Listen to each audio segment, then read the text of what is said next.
प्रिय विद्यार्थियों, आज हम कक्षा 10वीं अंग्रेजी विषय में lesson 3 two stories about flying इसके जो महत्वपूर्ण या इम्पोर्टेंट क्वेश्चन हैं उनके बारे में समझेंगे और याद करने का प्रयास करेंगे।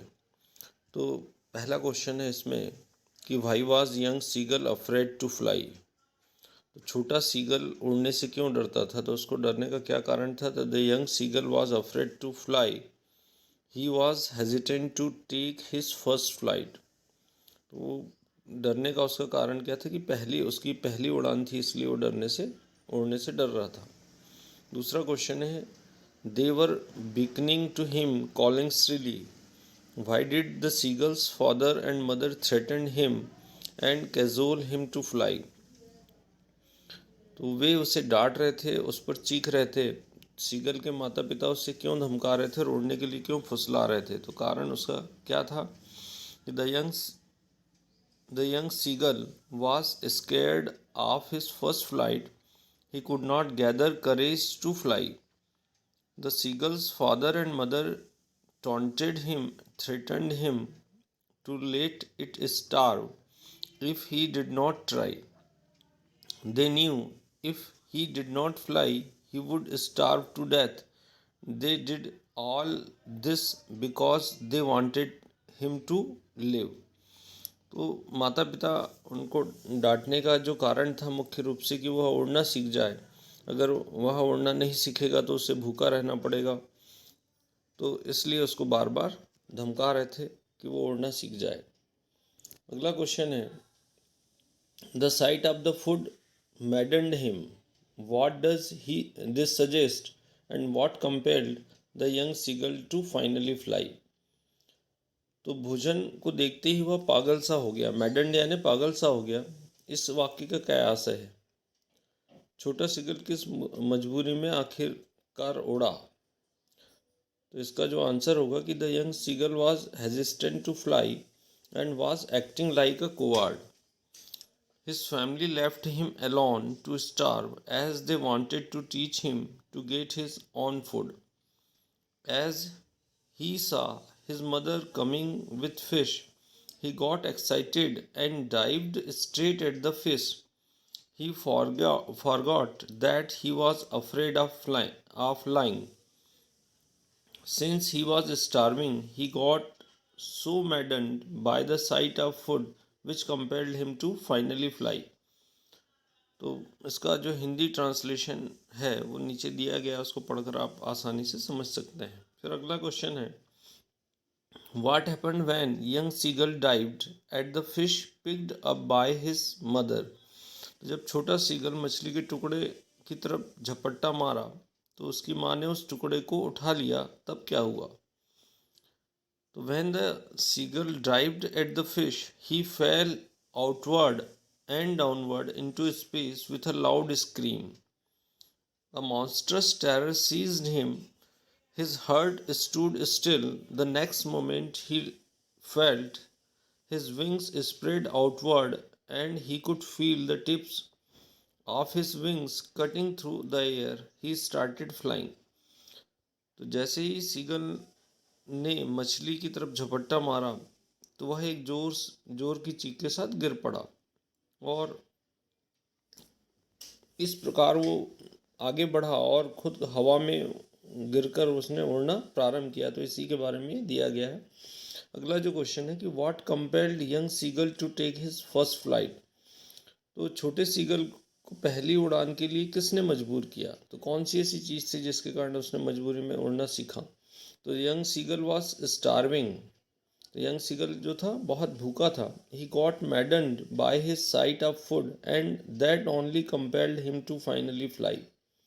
अगला क्वेश्चन है कि what did young seagull do to attract his mother attention. तो उसने अपनी माँ का ध्यान आकर्षित करने के लिए कि सीगल ने क्या किया? तो the young seagull gave and begged his mother to bring him some food. When she screamed back diversively, he kept calling plaintively at her. तो इस प्रकार से वो क्या अपनी माँ का ध्यान आकर्षित करने के लिए उसने क्या क्या किया? इसको हम आसानी से समझ सकते हैं।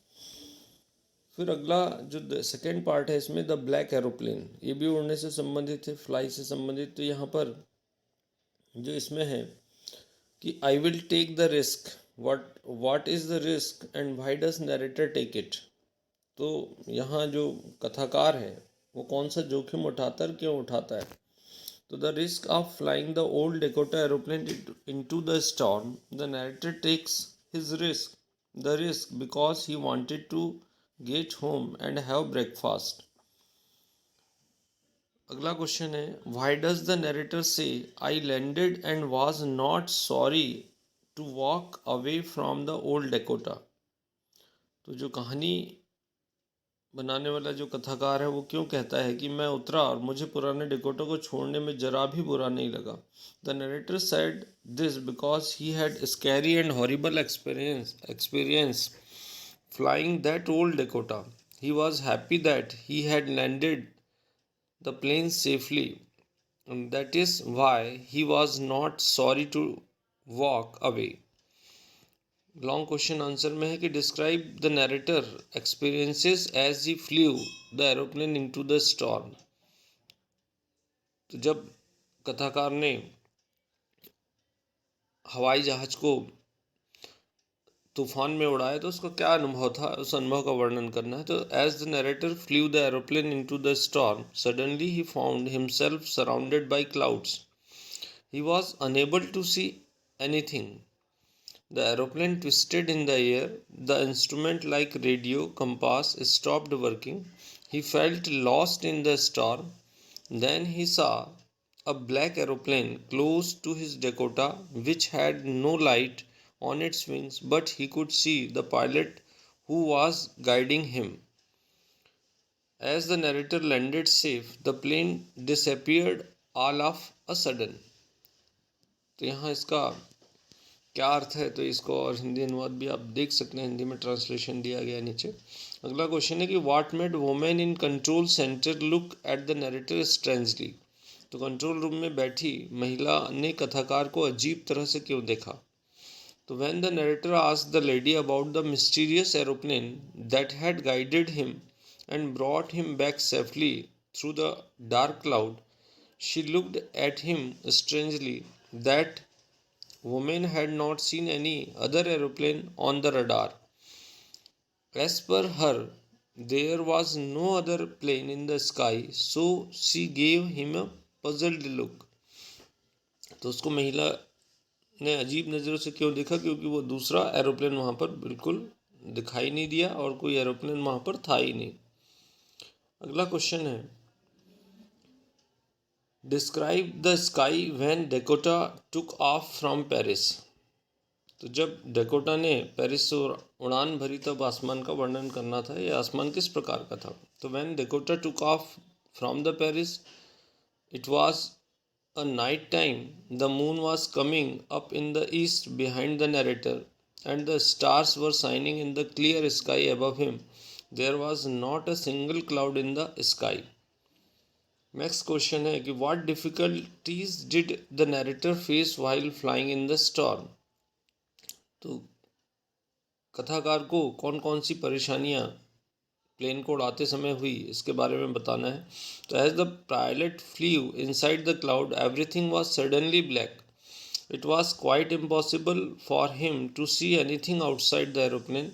The plane jumped and twisted in the air, and compass was not turning round and round.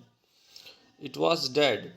Fear gripped on the narrator when he realized that he was lost in the storm. फिर next question है कि a pilot is lost in the storm cloud. Does he arrive safe?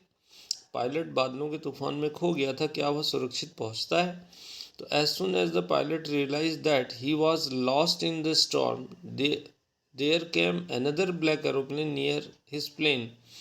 The pilot of that plane gestured the narrator to follow him, which he did. As few minutes later, the narrator found the runway just in front of him. Thus he arrived safely. तो इस प्रकार हमने देखा कि जो महत्वपूर्ण question है lesson 3 के, वो सभी को रिवाइज किया है, इसका हिंदी ट्रांसलेशन भी दिया गया, उसको भी देखें और लिखने का बार बार प्रयास करें, जिससे आप एग्ज़ाम में अच्छे मार्क्स ला सकें। जानकारी अच्छी लगे तो शेयर करें, सब्सक्राइब करें। धन्यवाद।